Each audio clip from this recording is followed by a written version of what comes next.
Story 1. A Dark Encounter on the Mountain Trail. It was a crisp Saturday morning, and the sun had barely risen over the distant hills.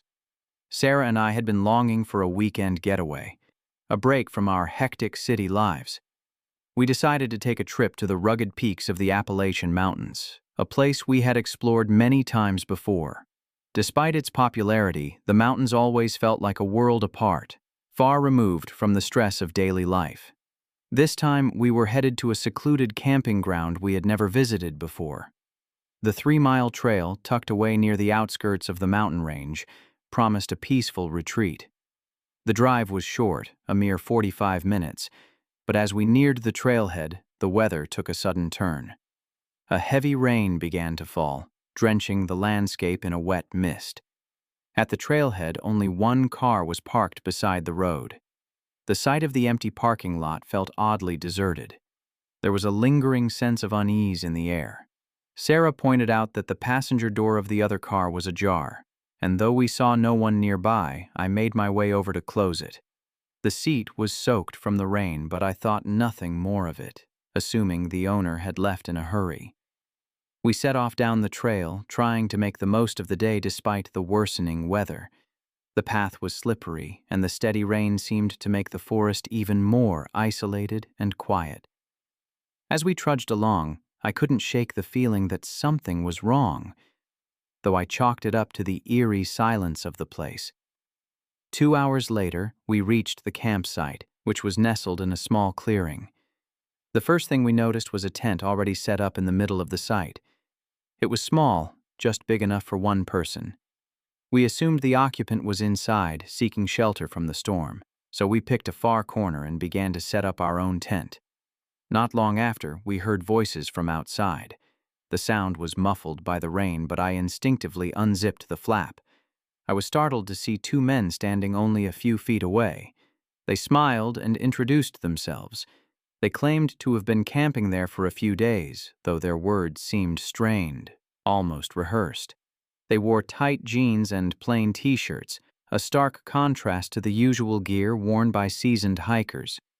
Their tent was far too small for 2 men to fit comfortably, and I began to feel increasingly uncomfortable around them. We tried to brush it off, but I couldn't shake the unease that settled in my gut. We kept the zipper of our tent slightly open, keeping an eye on them. Hours passed without incident, and the dark of night began to settle in. We were exhausted, ready to sleep, but as I lay down next to Sarah, I couldn't shake the feeling that we weren't alone. I fell asleep almost immediately, only to wake a few hours later with an urgent need to use the bathroom. The rain had let up, but as I stepped outside, I heard voices. They seemed to be coming from all around me, but I couldn't locate their source. My heart raced as I scanned the forest. In the distance, I noticed the small tent in the center of the campsite. Its zipper was open, and it appeared empty. The realization hit me like a punch to the gut. The men had told me they were staying there for the night, but now their tent was vacant.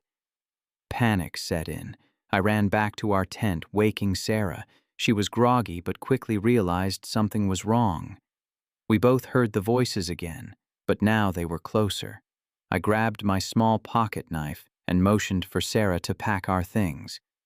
We needed to leave, and we needed to leave now. As I stepped outside, I froze. The 2 men were standing just a few feet from our tent, their eyes cold and unreadable. The absence of any expression in their faces sent a chill down my spine. I knew, without a doubt, that they were planning something sinister. My heart raced as I quickly turned to Sarah and gestured for her to follow me. We sprinted through the rain, desperate to put as much distance between us and them as possible. For what felt like an eternity, we ran, neither of us daring to look back. Only when we reached the trailhead did we slow down, our bodies trembling with fear. We reached the car, only to find the passenger door of the abandoned vehicle open again. I didn't waste any time. I drove straight to the nearest gas station, where we called the police. The investigation that followed only deepened our terror. The car belonged to an older man who had been reported missing days earlier. His belongings had been stolen, and it turned out that the small tent in the clearing was his. The two men were nowhere to be found, and the authorities discovered only their shoe prints at the scene. The missing man was never found. What haunted us most was the feeling that we had been only moments away from becoming the next victims. I still can't stop thinking about those men, standing there, unmoving, as we fled in terror. The memory of their emotionless faces still haunts me to this day. I have no idea what their intentions were, but I know they were far from innocent. Story 2. The Man in the Woods. It was the end of October, the air crisp and full of that familiar autumn chill. I had always enjoyed hiking and camping, but most of my friends had busy, unpredictable schedules, so I often found myself heading out alone to clear my head. This particular weekend, I had a couple of days off from work, and I decided to take a solo hike in the woods near a small mountain town in Pennsylvania. It had been a while since I'd done something like this, and I was eager for the peace and solitude that nature always provided. I drove up early that Saturday morning, the cool air rushing in as I rolled the windows down. It was about a 3-hour drive to the trailhead, a loop trail I'd hiked a few years back. The forecast called for pleasant weather, a mix of sunshine and clouds with no rain in sight. Perfect for a VC day out on the trail. I parked my car in a small gravel lot and started my hike, the ground soft beneath my boots, the scent of damp earth and fallen leaves filling the air. The first couple of miles were easy, mostly flat terrain with views of wide, grassy fields.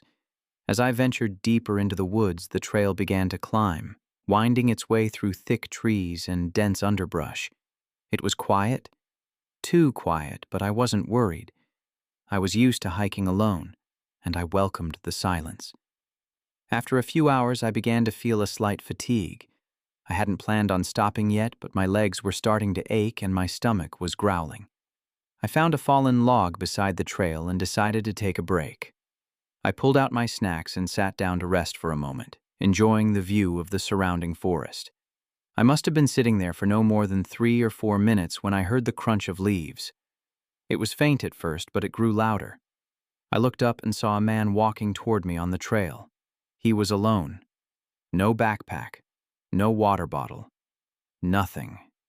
He just looked like an ordinary hiker, but something about him felt off. I couldn't put my finger on it, but I immediately felt uneasy. When he got closer, he gave me a wave. I returned the gesture, trying to remain polite, but I couldn't shake the feeling that something wasn't right. As he passed by me, he suddenly stopped and turned around. "Where's your group?" he asked, his voice sounding strange, almost too casual for someone on a trail as remote as this one. I hesitated. My mind raced. What did he mean by that? How did he know I usually hiked with a group? I didn't say much, just told him they were behind me, trying to catch up. He smiled, nodded, and then kept walking, but something about the way he stared at me made my skin crawl. I continued down the trail, the nagging feeling of being watched never leaving me. A few hours later, I decided to make camp. I found a secluded spot about half a mile off the main trail, hoping to avoid any unnecessary encounters. I set up my tent quickly, the sun now beginning to dip below the horizon, casting long shadows across the forest floor. I made a quick dinner and sat outside, trying to shake off the unease that lingered from my earlier encounter. I crawled into my tent as darkness settled in, but sleep wouldn't come. The sound of footsteps crept into my ears, light and deliberate, coming from the direction of the trees behind my tent. My heart began to race. I tried to convince myself it was just an animal, maybe a deer or a raccoon, but the sound of steady footsteps continued. They were too heavy for an animal. I held my breath, listening carefully. The steps stopped just a few feet behind my tent, and the air grew still. I stayed frozen, hoping the person would leave. But they didn't. The silence stretched on, thick and unnerving. I waited for what felt like an eternity, but when I dared to peek out, no one was there. My nerves were frayed, but I tried to reassure myself that it was probably just my mind playing tricks. Still, I couldn't shake the feeling that someone, or something, was watching me. I spent the next few hours wide awake, every little sound outside making me jump. When the first light of morning finally broke through the trees, I decided to pack up and leave. I had no intention of spending another night in that place. I gathered my things in a rush, eager to leave, and as I was about to head back to the trail, I noticed something that made my blood run cold. Clear footprints in the dirt, right behind a tree, just a few feet from where I had set up my tent. They were fresh, the edges still sharp, as if someone had been standing there for hours, waiting for me to make a move. Panic surged through me. I couldn't stay there any longer. I grabbed my gear and started running back to the main trail, the sound of my own footsteps pounding in my ears. I didn't dare look back. My mind raced as I realized someone had been stalking me in the woods, waiting for the perfect moment to confront me. The rest of the hike was a blur. My heart pounded with fear, and I couldn't shake the image of the footprints in the dirt. I finally reached the trailhead and saw my car parked just where I had left it, but the relief was short-lived. The man I had seen earlier was nowhere in sight, but my body still tensed as I glanced over my shoulder. I didn't stick around to see if he was following me. I got in my car and drove away as quickly as I could, feeling like someone was right behind me the whole way. That night, I reported the strange encounter to the local authorities, but they found no evidence of anyone else on the trail. I never found out what that man's intentions were, but I'll never forget the sense of dread that hung over me that night in the woods. Something told me that I was being watched, and I have no idea who or what it was. I still hike alone, but now I'm always more cautious, always more aware of the shadows lurking at the edge of the trees. Story 3. The Mysterious Man on the Trail. It was mid-October, a time when the woods were painted with hues of orange, red, and yellow. The crisp air of fall beckoned me to the great outdoors, so I decided to take a solo hiking trip to one of my favorite places, a remote trail deep in the forest of northern Pennsylvania. It was a trail I had walked before, and each time I found peace and solitude amidst the towering trees and wild terrain. I had the weekend free, so I packed my gear, made sure to leave early, and drove to the trailhead. The drive was scenic, with the trees forming a canopy over the winding roads. By the time I parked my car at the small gravel lot, it was still early, and the forest was eerily quiet. I felt the thrill of adventure and the usual peace that came with being alone in nature. The trail, a loop that would take me about 6 hours to complete, started off easy. The first few miles were flat and covered in thick grass. As I entered the forest, the path became narrower, the trees closing in around me. There was something both beautiful and isolating about being deep in the woods, where the only sounds were the crunch of leaves beneath my boots and the occasional rustle of a squirrel or bird in the trees. Around 2 hours into the hike, I rounded a bend in the trail and saw a man ahead of me. He was walking slowly, not really paying attention to his surroundings, and he didn't seem to be in a hurry. He wore a hoodie and his face was mostly hidden, but as I got closer, I noticed that he wasn't carrying a backpack, which struck me as strange. Anyone hiking on a long trail should at least have water or supplies, right? As I approached, he looked up and nodded. I gave him a friendly smile and wave, but he just stared at me for a moment. His eyes were cold, unsettling, but I shrugged it off as my imagination playing tricks in the stillness of the forest. I continued down the path, hoping to put distance between us, but as I walked away, I heard him stop and turn around. "Where's your group at?" he asked, his voice unusually direct, almost as if he knew something I didn't. I was caught off guard, and for a moment I didn't know how to respond. I had been hiking alone, but I didn't want him to know that. I quickly made up a lie, saying that my friends were behind me, catching up. He smiled, his lips curling into a strange grin, and said, "Good." Then, just as suddenly as he'd appeared, he turned and kept walking. I watched him for a moment, still feeling unsettled by the interaction. He didn't have any gear, no pack, nothing. And yet, he was so far down the trail. The entire encounter felt off, but I brushed it aside and continued. A few hours later, I found a secluded spot to set up camp. I had planned on staying the night and finishing the trail the next day, but my mind kept going back to the strange man. Something didn't feel right, and the more I thought about it, the more anxious I became. As the sun began to set, I made my camp, ate a quick meal, and crawled into my tent. The coldness of the night wrapped around me, and the wind made the trees creak and groan. Still, sleep didn't come easily. I kept thinking about the man, the way he'd looked at me, his words, the eerie feeling he left behind. Hours passed, and I finally started to drift into a restless sleep, but then I heard it. Footsteps, slow and deliberate, just outside my tent. My heart leapt in my chest as I listened, trying to steady my breathing.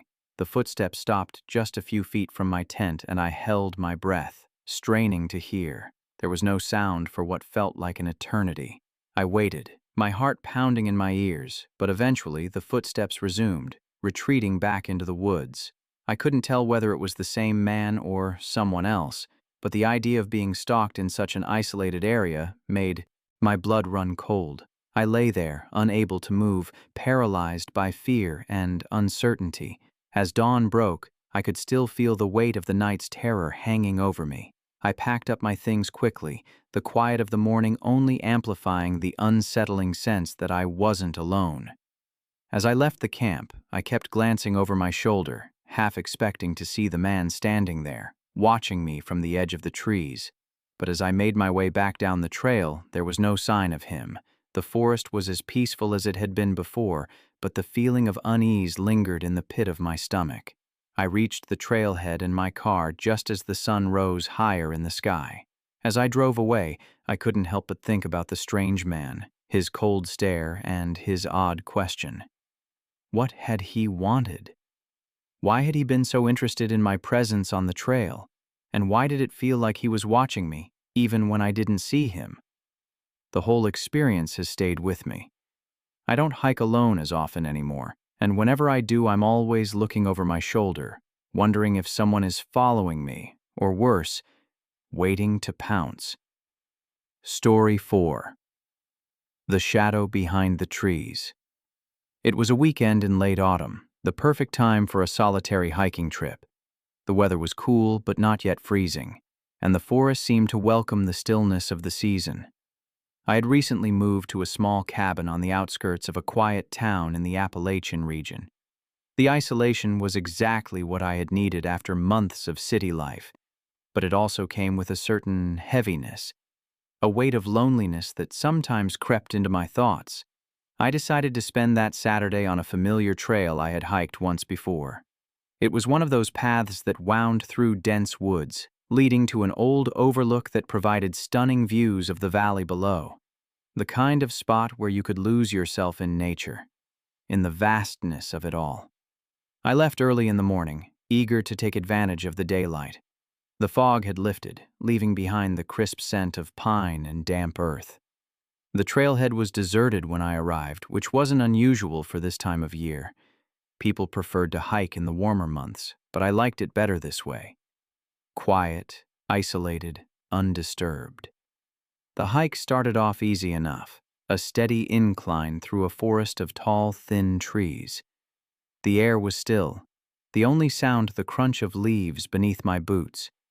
It was peaceful, almost too peaceful, and I found myself lost in the rhythm of my footsteps. After a couple of hours, the forest began to feel more dense. The trees pressed closer together, the path narrowing until it barely fit my boots. It was around then that I saw the man. He appeared suddenly, stepping out from behind a cluster of trees just a few feet in front of me. At first, I thought nothing of it. Just another hiker, maybe someone who had taken a different path and come from a different direction. But as I drew closer, something in the way he stood made my skin prickle. He was tall, dressed in dark clothing, too dark for the daylight, and his face was partially obscured by a hood. He didn't greet me, didn't even make eye contact. Instead, he simply stood there, blocking the path. I hesitated, then took a few cautious steps forward, trying to pass by. But as I got closer, he moved in the same direction, stepping in front of me again. A shiver ran down my spine. There was something wrong about him, something unsettling that I couldn't explain. "Can I help you?" I asked, trying to keep my voice steady, but it came out more as a question than a statement. He didn't respond immediately. His eyes remained locked on the ground, his posture stiff. It was then that I realized just how out of place he seemed. No pack, no water bottle, just standing there like he was waiting for something. Waiting for me. I started to feel the familiar weight of fear creeping into my chest. Without thinking, I tried to step around him again, but again, he mirrored my movement. That's when I knew something was wrong. "Are you lost?" I asked, my voice a little more forceful this time. He finally looked up, his eyes meeting mine. There was nothing in his gaze, no recognition, no emotion, just emptiness. It was like looking into a void. "No," he said simply, his voice low and raspy. "But you are." The words hit me like a slap. My heart skipped a beat and a rush of adrenaline surged through my body. I should have turned around right then and there, but something kept me rooted to the spot. Fear, curiosity, or maybe just a sense of dread that I couldn't shake. I tried to step back, to move away from him, but before I could, he took a step forward, blocking my way once more. "I know what you're looking for," he said, his voice a whisper now. "But you won't find it. Not here." I had no idea what he was talking about, but I knew I didn't want to stay and find out. My instinct screamed at me to get away, to run. Without thinking, I spun on my heel and bolted down the trail, not caring where it led, just knowing that I had to get away from him. I didn't dare look back. My breath came in ragged gasps as I pushed myself harder, faster, my feet slipping on the wet leaves. The trees seemed to close in around me, the once quiet forest now echoing with the sound of my frantic footsteps. I didn't know how far I ran, but it felt like miles. It wasn't until I stumbled into a clearing and saw the trailhead ahead of me that I slowed down, my heart still pounding in my chest. I was trembling, every muscle in my body screaming in protest, but I didn't stop. I didn't look back. I didn't even care that the day had gone cold and the sky was beginning to darken. When I finally reached my car, I locked the doors and sat there for a long time, trying to calm my racing heart. I couldn't shake the feeling that the man had been following me, watching me, and even now, sitting. In the safety of my car, I felt his presence lingering. I never returned to that trail. I couldn't. The memory of his hollow eyes and his eerie words haunted me for weeks. I tried to convince myself it was just a strange encounter with a man who was perhaps more troubled than dangerous, but deep down, I knew the truth. There was something out there in those woods, something waiting, and it wasn't just him. Story 5. The Unseen Stalker. It had been a long time since I had gone on a hike. Work had been overwhelming, and life had become a constant blur of meetings, deadlines, and responsibilities. But when the weekend arrived, I decided to take a break from the chaos. I wanted to go somewhere quiet, somewhere peaceful. A solo hike in the mountains was exactly what I needed to clear my mind.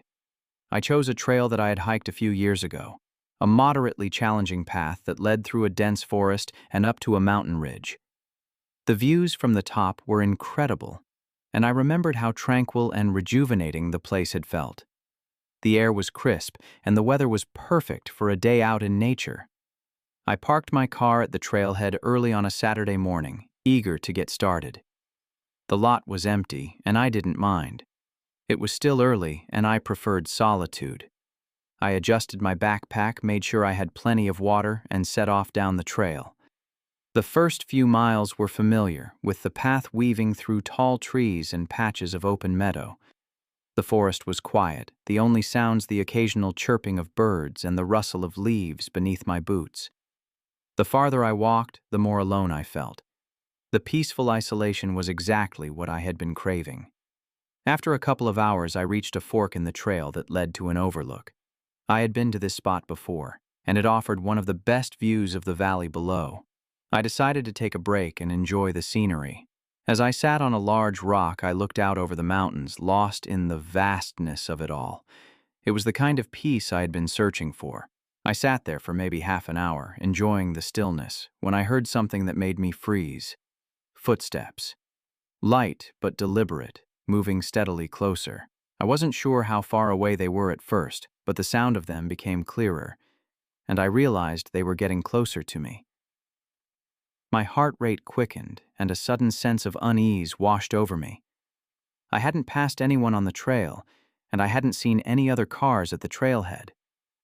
I turned my head, scanning the trees behind me, but there was nothing, just the wind rustling through the leaves. I tried to brush it off, telling myself it was just an animal or the wind playing tricks, but then I heard it again. Footsteps, unmistakably human.